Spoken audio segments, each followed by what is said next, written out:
క్రీస్తు పూర్వం క్రీస్తు తర్వాత అని చెప్పి. ఆంధ్రప్రదేశ్ చరిత్ర చూస్తే ఎన్టీ రామారావు గారు వచ్చిన తర్వాత, ఎన్టీ రామారావు గారు రాకముందు అని చెప్పి ఖచ్చితంగా విభజించాల్సిన అవసరం ఎంతైనా ఉంది ఆంధ్రప్రదేశ్ చరిత్రలో. ఒక్కసారి ఎన్టీ రామారావు గారిని గుర్తుపెట్టుకోవాలి.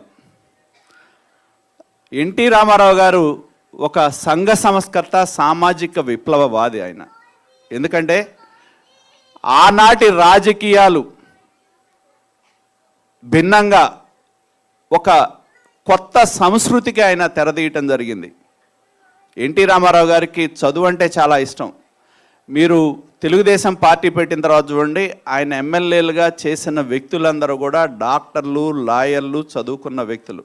ఏ కులమైనా తీసుకోండి, మా జిల్లాలో ఉన్న పుష్పరాజుని తీసుకున్నా, ఒక బాలయోగిని తీసుకున్నా, లేకపోతే ఎవరిని తీసుకున్నా, లేదా మా జిల్లాలో ఉన్న కోడెల గారిని తీసుకున్నా, లేకపోతే రత్తయ్య గారిని తీసుకున్నా, ఎవరినైనా ఆయన చదువుకున్న వ్యక్తుల్ని ప్రోత్సహించాడు. ఎందుకంటే చదువు అంటే ఎన్టీ రామారావు గారికి అంత అభిమానం.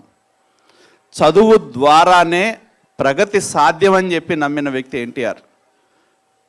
దానికోసమే మీరు చూస్తే ఆయన ముఖ్యమంత్రి అయిన తర్వాత గురుకుల పాఠశాలలు, ఇవాళ మనం చెప్తాం రెసిడెన్షియల్ పాఠశాలలు అనేది ఆంధ్రప్రదేశ్లో తీసుకొచ్చిన మహానుభావుడు ఎన్టీఆర్ అనేది గుర్తుపెట్టుకోండి. ఎన్టీఆర్ గారికి కొంతమంది కులం అంటగడతా ఉంటారు. ఎన్టీఆర్ గారికి కులం లేదు. కులం లేని ఒకే ఒక్క మహానాయకుడు ఎన్టీఆర్. మీరు ఏ కులానికి సంబంధించిన వాళ్ళైనా వాళ్ళకి ఎన్టీఆర్ గారు తెలుగుదేశం పార్టీ పెట్టిన తర్వాత, ఇందా మన సోదరుడు చెప్పాడు, తరాల తరబడి అనగదొక్క వర్గాల ప్రజలు తల ఎత్తుకొని ఆత్మ గౌరవంతో నిలబెట్టే విధంగా చేసిన ఒకే ఒక వ్యక్తి ఎన్టీఆర్.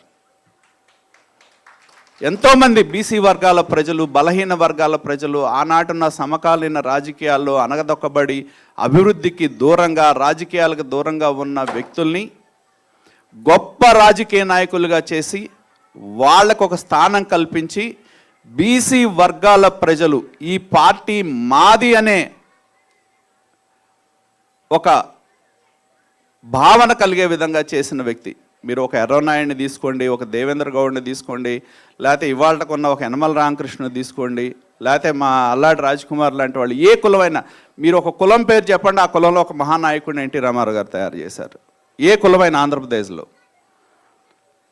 కాబట్టి తెలుగుదేశం పార్టీ అనేది ఇది అందరి పార్టీ, ప్రతి తెలుగువాడి పార్టీ అనేది గుర్తుంచుకోవాలి. మనందరం అభిమానించే నాయకుడు ఎన్టీ రామారావు గారు.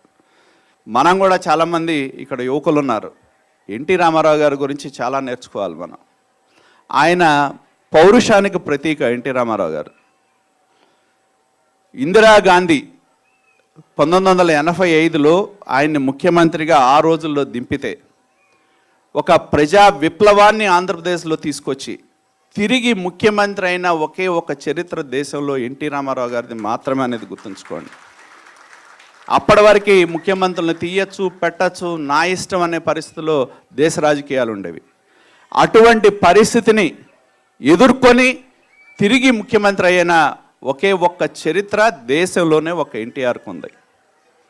అదేవిధంగా ఇంకొక గొప్ప చరిత్ర ఈ తెలుగుదేశం పార్టీకి ఉంది, ఎన్టీ రామారావు గారికి ఉంది. ప్రాంతీయ పార్టీలు అంటే ఆ రాష్ట్రం వరకే పరిమితం అనే భావన నుంచి ఒక ప్రాంతీయ పార్టీ దేశాన్ని కూడా శాసించగలదు అని నిరూపించిన వ్యక్తి ఎన్టీ రామారావు గారు అనేది గుర్తుంచుకోవాలని చెప్పి తెలియజేస్తా ఉన్నా.